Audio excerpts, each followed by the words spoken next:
2 hours of video games. Easy. Instagram for 3 hours? No problem. But 30 minutes of studying.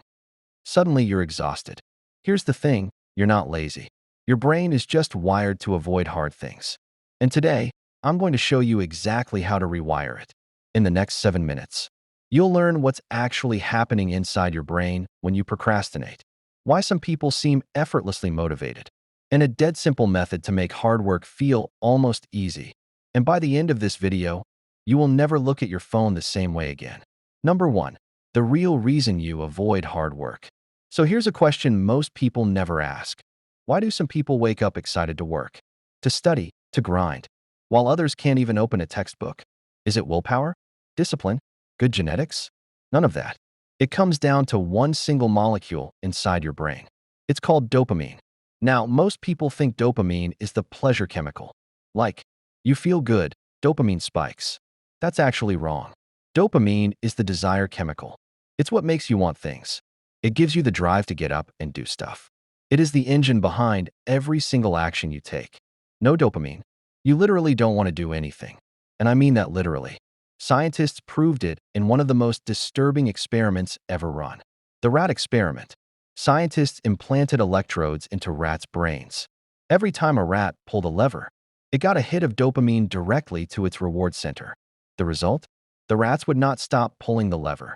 They refused to eat, refused to sleep.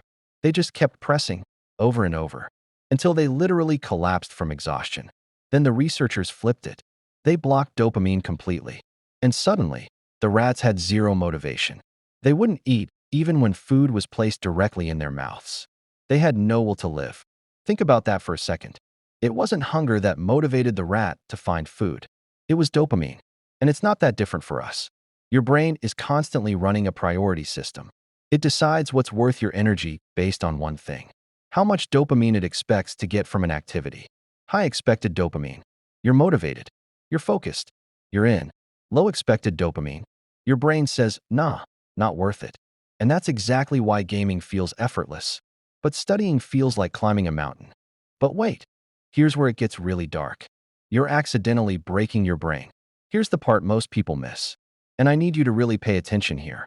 Modern life, social media, video games, Netflix, junk food is flooding your brain with unnaturally high doses of dopamine every single day. Think about it. You open your phone and you might get a text, or a like, or a funny video. You never know when the reward comes.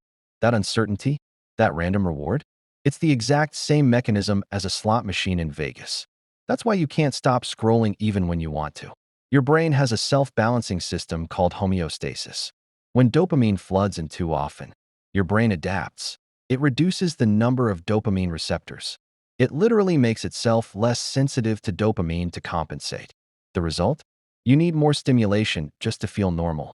And the things that used to feel fine, reading a book, going for a walk, doing focused work, now feel unbearably boring. This is called dopamine tolerance. And it's the real reason you can't focus. Not weakness, not laziness, brain chemistry. It's not your fault, but it is your problem to fix. And here's the wild part. Someone addicted to social media experiences the same core brain chemistry as someone recovering from a drug habit. Different scale, same mechanism. Those people who can't focus on anything unless it's fast and stimulating, their dopamine receptors are so downregulated that a quiet conversation feels like watching paint dry. So what's the fix? This is where it actually gets good. The dopamine detox. The fix is called a dopamine detox. And no, it doesn't mean you give up fun forever. Think about it this way. If you ate at the best restaurant in your city for every single meal, after a while, regular home food would taste terrible. But if you were stranded on an island and starving for 3 days, a plain bowl of rice would taste incredible. That's exactly what a detox does. It starves your brain of overstimulation so that low stimulation activities feel rewarding again.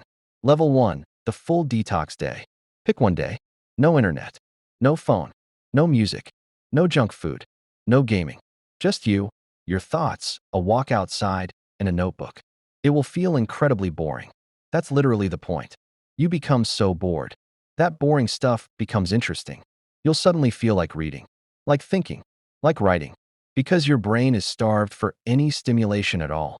and it starts finding value in things it ignored before. Level 2. The weekly detox.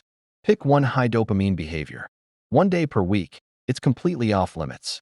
That's it. That's the whole method. You don't have to quit everything. Just give your receptors 1 day to breathe each week. Over time, your baseline resets. Low stimulation activities become enjoyable again. Hard work stops feeling impossible. Slower pace. Direct eye contact. This is the pivot point of the whole video. The system that actually sticks. Now here's the level up, and this is what I personally use every single day. Instead of trying to quit your high dopamine habits cold turkey, use them as a reward. Do the hard stuff first. Track it.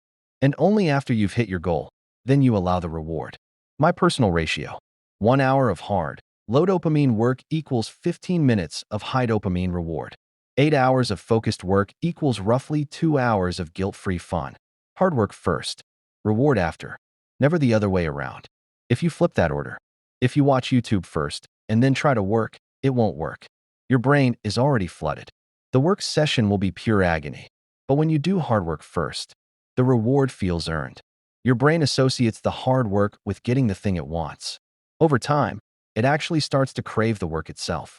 And yes, still plan full detox days even with this system. Because your baseline can always drift if you get careless. Okay, let me bring everything together now. So here's what you learned today, and I want you to actually hold on to this. Dopamine isn't about pleasure. It's about desire. It's the engine behind literally everything you do. When you flood your brain with easy dopamine, scrolling, gaming, binging, you make hard work feel impossible. Not because you're weak, because your brain chemically recalibrates against you. The fix? Detox. Reset your baseline. And use your high dopamine habits as rewards after the work, never before. You're already a dopamine addict. We all are. The only real question is, what are you going to be addicted to? Things that keep you comfortable and stuck? Or things that actually move your life forward? That choice is yours. Right now. But here's what I didn't tell you yet. Even after you detox, there's a second system in your brain actively working against you. It's called the default mode network. And it might be the real reason you self-sabotage even when you're trying your hardest. That's the next video, and it will change how you see your own mind. Go watch it. If this changed something for you, drop a comment below. Tell me your biggest dopamine trap right now. Is it your phone, gaming, Netflix, junk food? I read every single one. And if you want more videos on how to actually use your brain better, hit subscribe. New video every week. No fluff, no filler, just what actually works.